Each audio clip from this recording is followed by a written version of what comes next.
I'm an urban farmer. In fact, working here in San Francisco in partnership with the city and county from the Mayor's Office of Economic and Workforce Development in response to Mayor Gavin Newsom's executive directive on a healthy and sustainable food for the city. We started to look at vacant spaces that weren't being used for anything.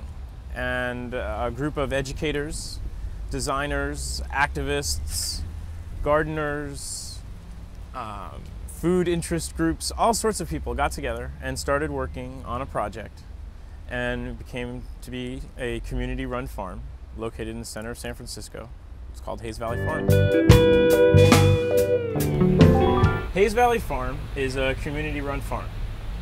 For about 50 years, this spot, this 2.2 acre site, was a big part of the freeway. It was where the on and off ramps started to connect to the rest of the Central 101. After the earthquake in '89, the Central Freeway began to be disassembled. And as those lots became vacant, new designs came in to redesign the city to be more livable, more walkable, more bike-friendly, more conscious of the ecosystem. And with that, contests were held and beautiful designs were created. In the years to follow, development began throughout the neighborhood, and Hayes Valley became very new and very fresh compared to what it was before the freeway ran through the neighborhood.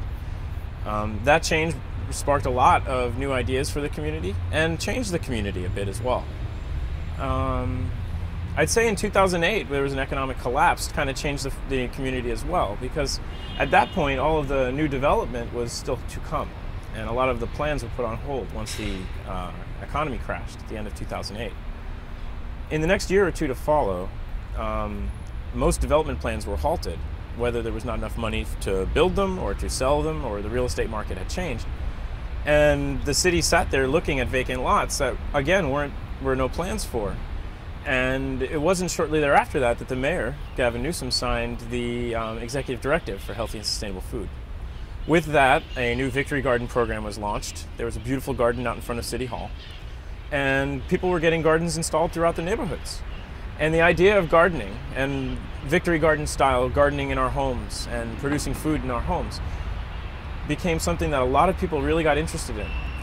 And once these vacant lots became something that obviously weren't going to be developed anytime soon with the economy as it was, the Mayor's Office of Economic and Workforce Development started working with neighborhood associations and with community development groups to consider turning urban agriculture projects into some of these vacant lots.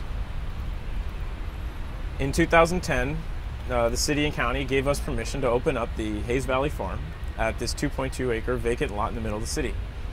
And on the first day, 150 people showed up for Volunteer Day. When the group got together to start the project, this group of designers and educators and gardeners, they had sort of figured to have maybe 10 or 20 people show up every week to help. And as such, there was a 2 to 5 year project plan. Well, we had 150 people show up every week. And then we started opening up more days and more people started showing up. And thousands have come through. And we managed to get through most of the projects on the project plan in the first 3 or 6 months.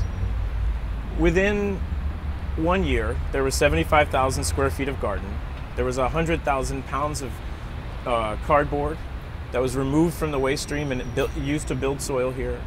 There was 400 or 500 cubic yards of horse manure, another 1,000 cubic yards of wood chips from the waste stream, all not gone to landfill or composting systems off in distant lands, but stayed right here in the community and used to build soil.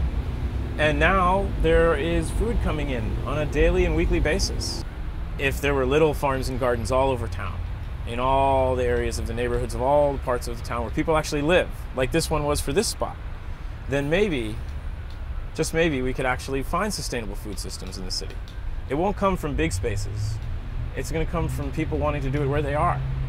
And this was just a place to learn how to do it, to get a bunch of stuff, to maybe, figure out how to do it in your space, to learn who else lives around you that also does it, and just really have fun on a good day.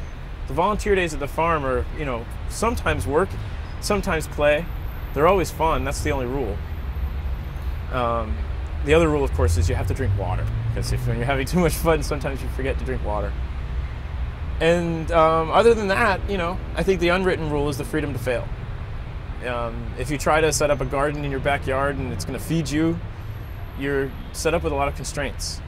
Given an opportunity to try things out, work with people, not have the pressures of creating a production farm here has created amazing learning opportunities for thousands of people. And that's a very different project. That's what Hayes Valley Farm is. It's a chance to learn, to build soil, to build community, and to learn about how to grow food here in San Francisco.